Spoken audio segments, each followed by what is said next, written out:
I've struggled with loneliness for most of my life. I'm married and happy. I got a great family, and I even have friends who will drop everything to talk to me if that's what I needed. But how is it possible for us to have everything that the world thinks will keep you from feeling lonely, but still struggle with loneliness?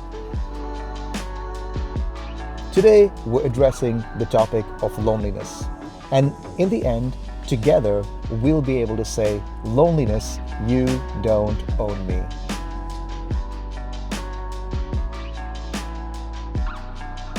One of the things I love about the Bible is how true it is, even with some of the greatest biblical heroes that we see. One of my heroes is the Old Testament prophet named Elijah. Elijah, I believe, is one of the greatest Old Testament prophets. This guy did some miracles that the world had never seen at that time. He raises a boy back to life. He prays, and there's this widow who is run out of food, but all throughout a famine, she has oil and flour that just miraculously multiplies. One of the top miracles that I think Elijah performed was when he challenged the prophets of Baal, and this was a challenge. He said, you guys come up to the mountaintop and you offer a sacrifice, you call on your god Baal, and if he sends down fire to burn the sacrifice, you guys win. Now, I'll go next, and I will offer my sacrifice, and I will call down from the true and the living God, and we'll see if he will answer. And we know how that story ends.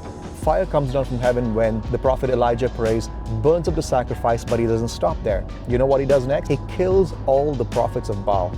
He outright wages war. Here we see a man who's so full of faith that he's able to call down fire from heaven. He's so full of courage that he's able to fight the opposing prophets of Baal. Yet very quickly, we find this man on the run because the queen Jezebel puts a hit out on him, saying, the same way you killed my prophets, I will kill you too. We would imagine that this man will pray in faith once again to be strengthened. Instead, he's on the run, he's scared, he's frightened, and most importantly, he finds himself alone and depressed. Somehow, I thought that if I was a good Christian, if I had good faith, I will never struggle with loneliness and I will never be depressed. Boy, was I wrong. And I'm so glad the Bible tells us about Elijah and his own little struggle with loneliness and depression. This is what it says in the Bible in the book of Kings, 1 Kings chapter 19, verse 4. It says, Elijah, he goes alone into the wilderness. He travels all day long. He sits down under a solitary broom tree and he prays that he might die. This is what he says. He says, I've had enough, Lord. Take my life, for I am no better than my ancestors who have already died.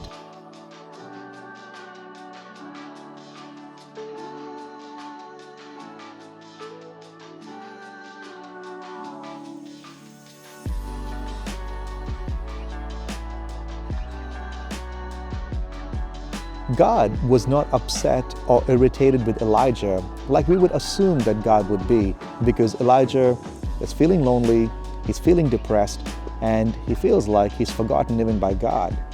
However, God sends Elijah an angel with food to eat, with bread and with water, and Elijah eats and he sleeps, and then the angel comes back again and feeds him again, and he eats and he sleeps and he's strengthened, and he begins a 40-day journey off to a place called Mount Horeb, also known as Mount Sinai, the same mountain where God spoke to Moses in the past, and God was getting ready to talk to our very own prophet Elijah. So what do we learn from this episode of Elijah's life?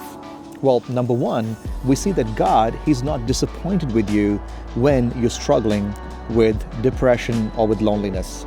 Number two, we see that God is near to those who are battling such pain of loneliness. And number three, which I think is the most important thing, is God understands the pain of those who struggle with loneliness. We see this very clearly portrayed when Jesus is in the Garden of Gethsemane and he's getting ready to go to the cross. He's there with some of his closest friends and he asks them to stay up and to pray with him. Instead, what do? They fall asleep. Now, this happens multiple times. And Jesus, in his prayer in that Garden of Gethsemane, gives us a little clue into the loneliness and the depression that he's carrying on himself as he cries out to the Father, if there's any way, let this cup pass from me, yet not my will and yours be done. We have a Savior who's able to identify with your loneliness and your depression.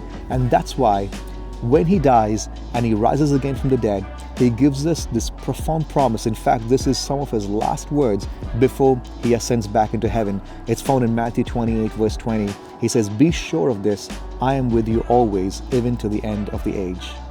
So the next time you feel alone or depressed, feeling like no one understands you, no one is staying up with you to pray all night long, remember Elijah and the way God dealt with him. God was not mad at him. God was not angry at him. Instead, He shows us that He's a God who's near to those who are struggling with loneliness and battling depression. More than that, remember Jesus, a Savior who's able to identify with your pain and hold on to His promise. Like we saw earlier, He's a God who's with us forever, will never leave us, will never forsake us. And because of that, together, you can say with me, loneliness, you don't own me.